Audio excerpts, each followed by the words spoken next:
And good morning. Bob is off today. We want to welcome the Speaker of the House, John Boehner, to the broadcast.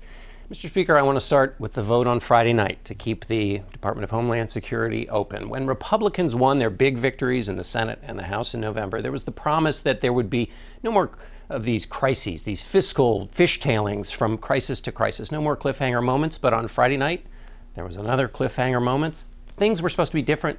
They looked the same. Why? Well, because the president took actions with regard to immigration that were far beyond what the law allows him to do. You have to remember, John, that the president said 22 times that he couldn't do what he eventually did. I made it clear we were going to do everything we could to block the president's executive overreach.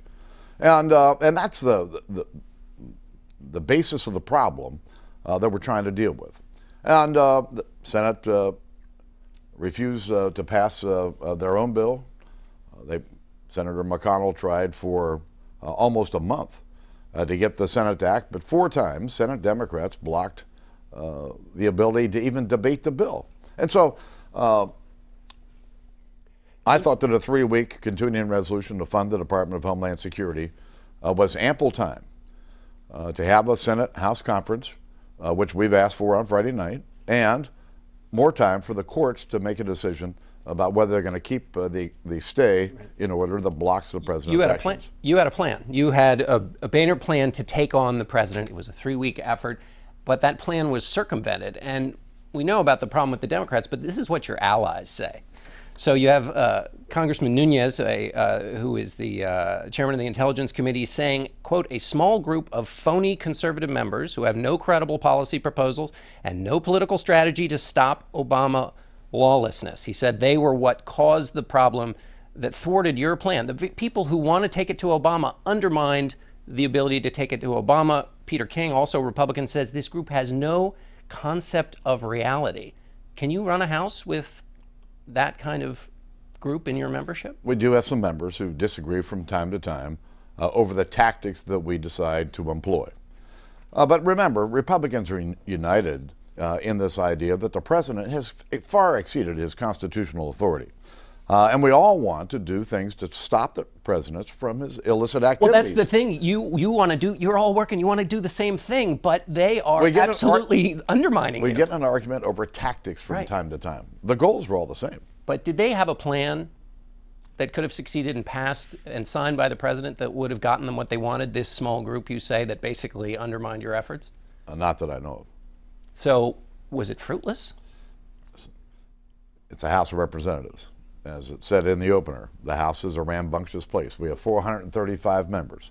A lot of members have a lot of different ideas about what we should and shouldn't be doing. Can you lead those members?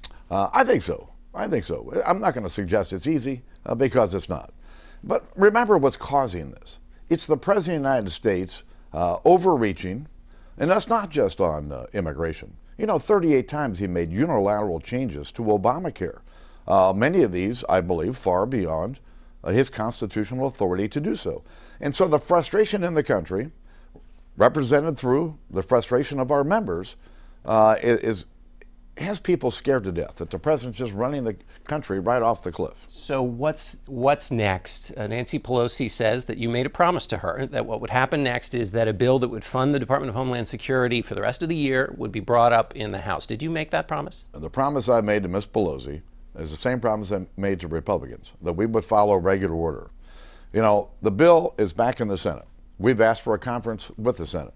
And the Senate Majority Leader at the time, in May of 2013, said, and I quote, "We aren't afraid to try to resolve our differences in a conference committee. This has been the custom of the Senate and the House of Representatives for almost 200 years. We want to go to conference with the Senate." Now, they've made clear that they don't want to go to conference, but they're going to have a vote. And if they vote, in fact, not to go to conference, this bill may be coming back to the House. What's easier to deal with, Democrats or members of your own conference? I like dealing with both parties.